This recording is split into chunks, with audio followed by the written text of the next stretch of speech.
لیکن یہ کہ امام مہدی کی حکومت قائم کرنے کے لیے کون لوگ آئیں گے؟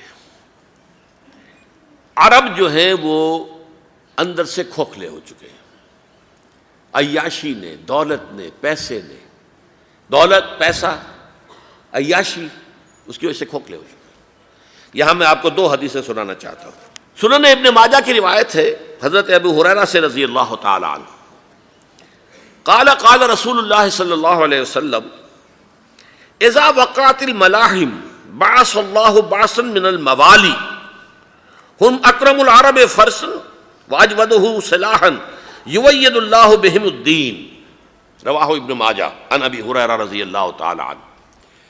جب ملاحم کا دور شروع ہوگا تو اللہ تعالیٰ اٹھائے گا ایک لشکر یا لشکروں پر لشکر موالی میں سے۔ موالی کون ہے؟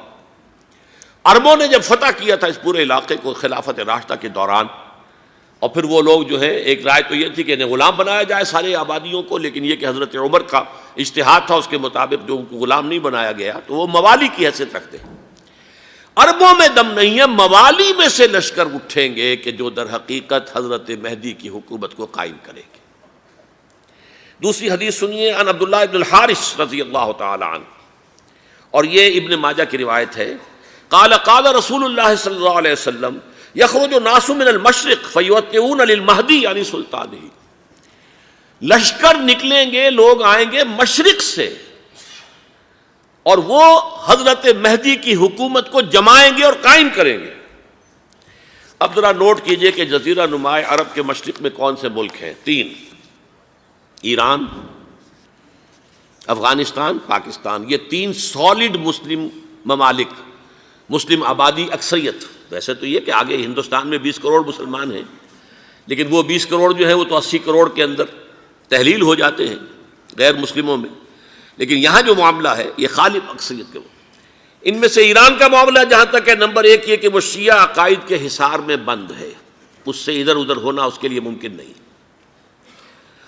حدیث میں یہ بھی آتا کہ اصفہان سے 70,000 یہودی دجال کا ساتھ دیں گے۔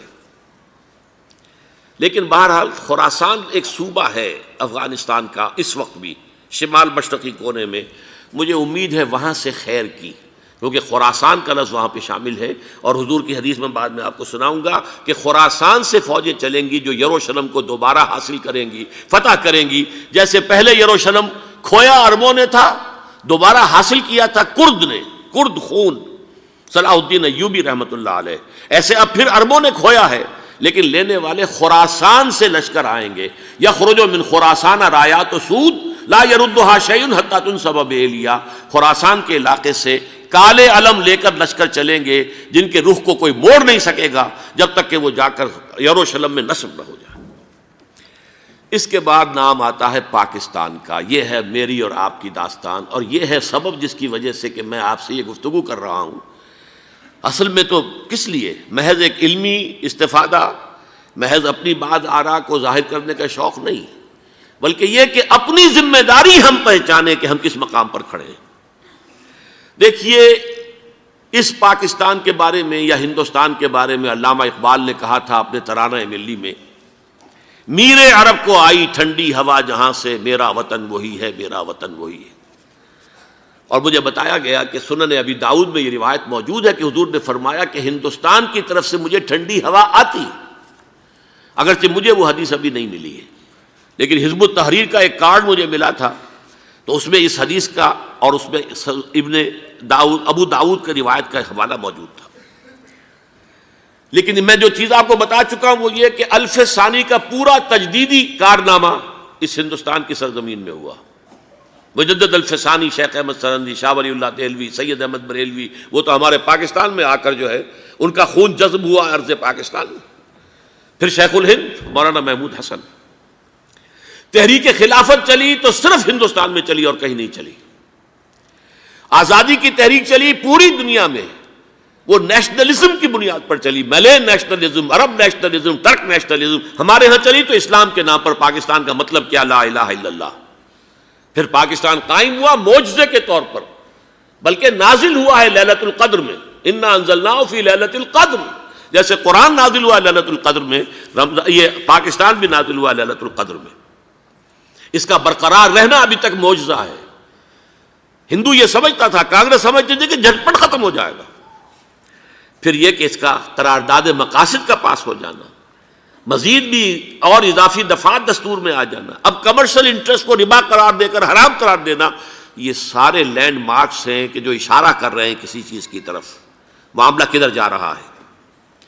پھر یہ کہ یہ جو 14ویں صدی کے مجدد تھے شیخ الہند، اس کے بعد سے کچھ ایسی شخصیتیں عظیم پیدا ہوئی ہیں ہند میں، جن کو میں سمجھتا ہوں کہ 14ویں صدی کے مجدد اور 15ویں صدی کے مجدد کے درمیان، یہ 15ویں صدی کے مجدد کی راہ کو سیدھا کرنے والے، جیسے کہ حضرت یحییٰ نے کہا تھا میں تو آنے والے کا راستہ سیدھا کر رہا ہوں حضرت عیسیٰ کے لیے، ایسے ہی 15ویں صدی کے لیے امام مہدی کے لیے راستہ صاف کرنے والے سب سے پہلے علامہ اقبال، جنہوں نے اسلام کا تصور دین کی حیثیت سے دوبارہ زندہ کیا ہے، ورنہ اسلام ایک مذہب کی شکل اختیار کر چکا تھا۔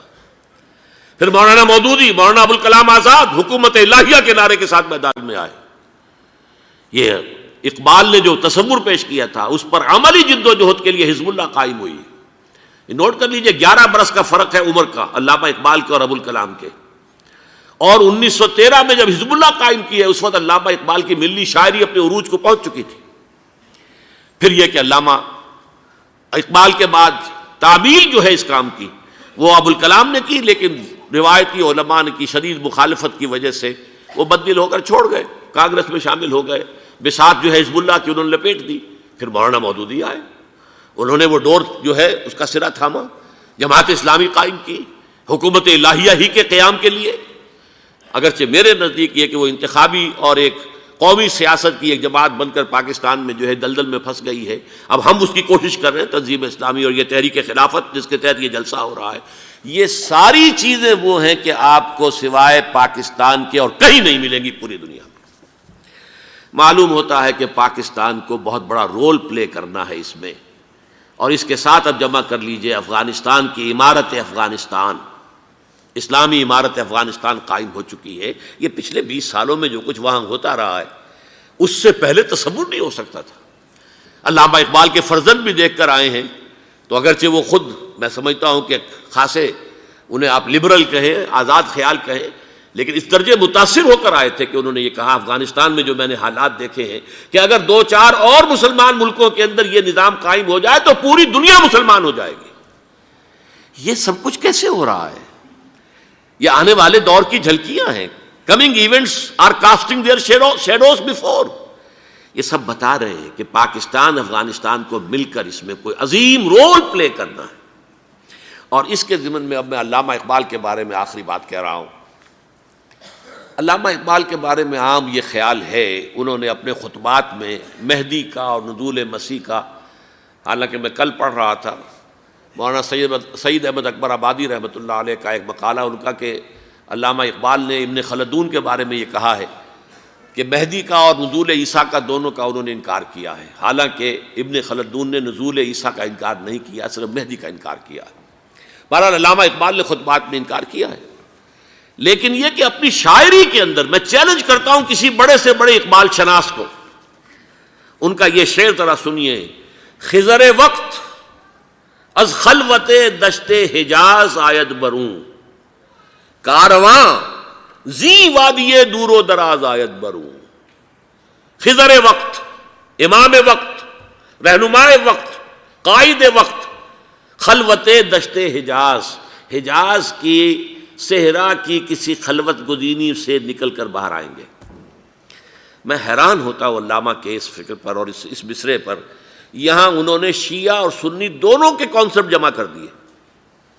شیعہ کا کانسیپٹ یہی چھپے ہوئے کسی غار میں وہاں سے برآمد ہوں گے، اور ہمارا کانسیپٹ میں ام سلمہ رضی اللہ تعالیٰ عنہ کی حدیث سنا چکا، چھپے ہوئے ہوں گے وہ وہاں پر، مدینے سے نکل کر آ کر مکے میں چھپ جائیں گے۔ اس خانہ جنگی کی حالت میں لوگ ان کی طرف دیکھ رہے ہوں گے، سوچتے ہوں گے انہیں میدان میں آنا چاہیے، کوئی پارٹ پلے کرنا چاہیے، امت کی رہنمائی کرنی چاہیے، لیکن وہ چھپیں گے، وہ کارہ ہوں گے، وہ اس ذمہ داری کو قبول نہیں کرنا چاہیں گے، جا کے چھپ جائیں گے مکے میں، وہاں سے مکے والے انہیں نکالیں گے، اور وہ کارہ ہوں گے، انہیں بالکل یہ پسند نہیں ہوگا کہ یہ ذمہ داری اٹھائیں۔ تو خضر وقت از خلوت دشت حجاز آیت بروں، کارواں زی وادی دور و دراز آیت بروں۔ کارواں جو چلے گا ان کی مدد کے لیے اس وادی دور و دراز، اس عظیم وادی دور و دراز، یہ وادی سندھ ہے۔ وادی سندھ جو ہے ہم سمجھتے ہیں کہ صرف یہ پاکستان اور پنجاب جو ہے یہ اس میں شامل ہے، سندھ اور پنجاب نہیں، افغانستان کا پورا مشرقی علاقہ اس میں شامل ہے۔ جیسے دریائے جہلم سندھ میں جا رہا ہے، جیسے دریائے گلگت سندھ میں آ کر ملتا ہے، جیسے دریائے چناب اور راوی اور جہلم اور یہ سب جا رہے ہیں اور آ رہے ہیں، اسی طرح دریائے کابل کہاں سے آ رہا ہے، دریائے گومل کہاں سے آ رہا ہے، ٹوچی کہاں سے آ رہا ہے، یہ سارا جو ہے ڈرین جو ہو رہا ہے ایسٹرن جو ہے پارٹ آف افغانستان، یہ سب وادی ہے۔ اس وادی کے یہ دو حصے ہیں، ایک حصہ جو ہے یہ ادھر پاکستان میں ہے اور اسی وادی کا دوسرا حصہ جو ہے وہ افغانستان میں ہے۔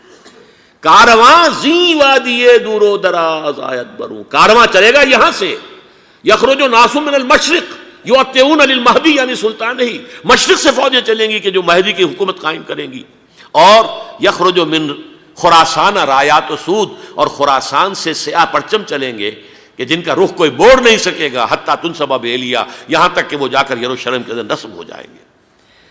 حضرات، میں ایک میری گفتگو کا حصہ باقی تھا لیکن میں اسے چھوڑ رہا ہوں، اس لیے کہ گلوبلائزیشن جو اس کی ہوگی، جو خلافت علی منہاج النبوہ کی تجدید کامل حضرت مہدی کے ہاتھوں عرب میں ہوگی، اس سے پہلے اس کے لیے محنت، کوشش، جد و جہد پاکستان اور افغانستان میں ہو چکی ہوگی جو اسے سپورٹ کرے گی اور وہاں جا کر حکومت قائم کرے گی۔